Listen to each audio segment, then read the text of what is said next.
नमस्कार, कशा आहेत सर्वजण? मजेत ना? मी कांचन आपल्या यूट्यूब चॅनलमध्ये तुमच्या सगळ्यांचं स्वागत करत आहे. हे पहा, संध्याकाळची वेळ होती पहा आणि उद्या आमच्या कुरड्या आहेत म्हणून आम्ही संध्याकाळीच काढं वगैरे टाकून घेतलं होतं पहा. आणि मेन असं झालं की कुरड्याच्या वेळेसच आभाळ वगैरे आलं होतं. 2 दिवसापासून पाऊस आहे.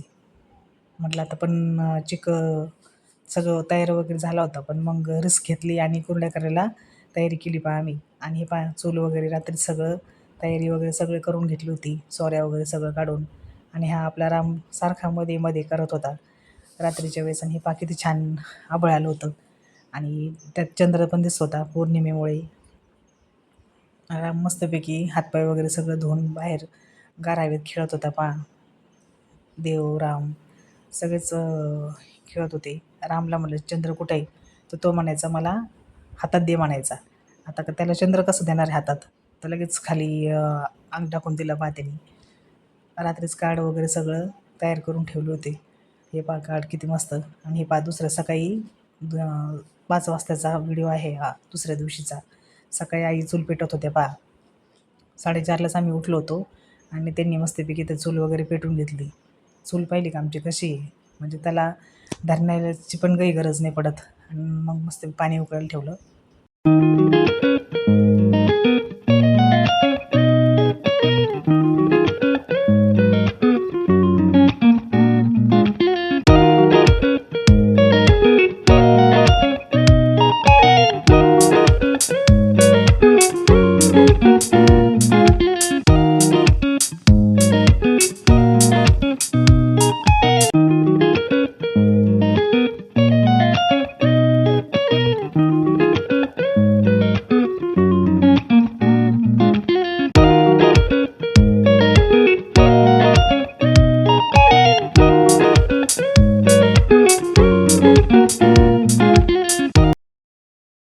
चिक वगैरे सगळं झाल्यानंतर आम्ही 7:30च्या दरम्यान म्हणजे 7च्या दरम्यानच कुरड्या टाकायला सुरुवात केली पहा. इथं पहा का आपल्या कुरड्या एक कॉट झाला पण होता पहा आमचा 7:30च्या अगोदर.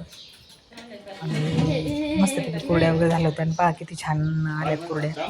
घरातले सगळेच माणसं वगैरे सगळेच लहान मुलं सगळे मदत करत होते पहा. कुरड्या पहा किती मस्तपैकी पांढऱ्या शुभ्र आल्या होत्या.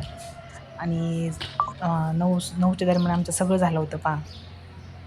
आणि योगायोग असा होता की ऊन पण इतकं पडलं होतं आणि सकाळी आणि कुरड्या इतक्या खरंच खूप छान वाळल्या. दिवसभर पाऊस वगैरे काही नव्हता आणि एकदम कडक ऊन होतं पहा. 2 दिवस इतकं आभाळ वगैरे होतं. पण आमच्या कुरड्याच्या दिवशी सगळंच ऊन वगैरे सगळं हे करून मस्त कुरड्या आपल्या उन्हात वाळल्या होत्या पहा.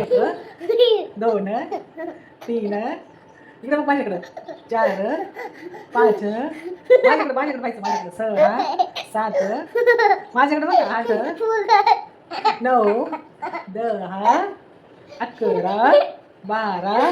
त्यानंतर संध्याकाळी मस्तपैकी नॉनव्हेजचा बेत होता पहा. आणि वातावरण इतकं छान झालं होतं म्हणून आम्ही बाहेरच जेवायला आलो सगळे. देवराम